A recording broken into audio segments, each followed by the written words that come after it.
समझिएगा, क्योंकि अगर हम इसका वर्णन करेंगे हमको लाखों वर्ष लग जाएंगे, एक लोक का वर्णन नहीं हो पाएगा।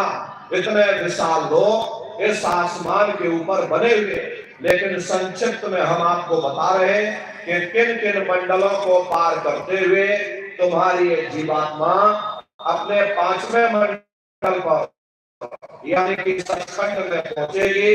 रास्ते में कौन कौन से देश मिलेंगे, उस देश के कौन कौन से राजा मिलेंगे, तो जरा संक्षिप्त में आप समझ लीजिए।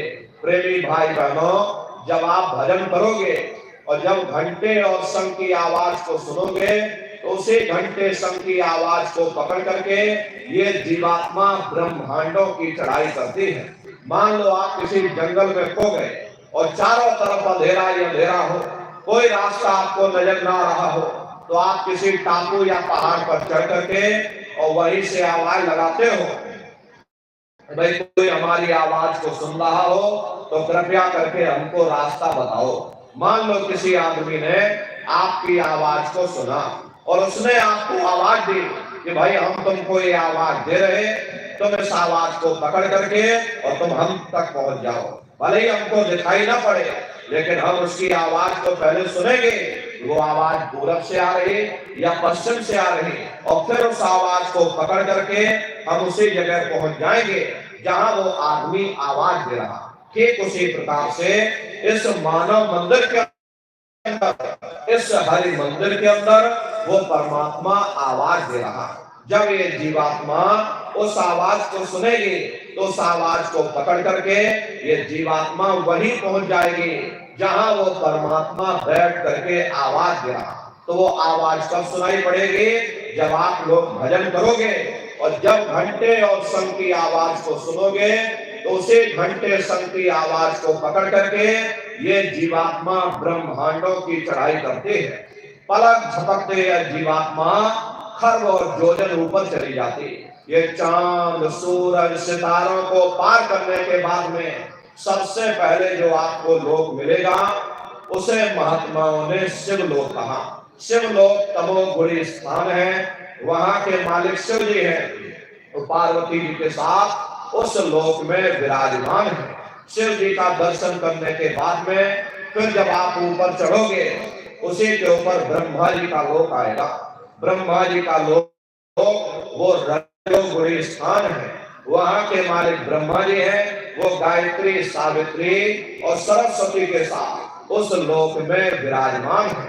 और ब्रह्मा जी का दर्शन करने के बाद में फिर घंटे शंख की आवाज को पकड़ करके फिर जब आप ऊपर चढ़ोगे, उसी के ऊपर विष्णु लोक आएगा। विष्णु लोक वो सतोगुणी स्थान है, वहां के मालिक विष्णु जी हैं। उनका बड़ा मनमोहक स्वरूप है, चार भुजाएं हैं और चारों भुजाओं में शंख गदा पद्म और चक्र सुशोभित है।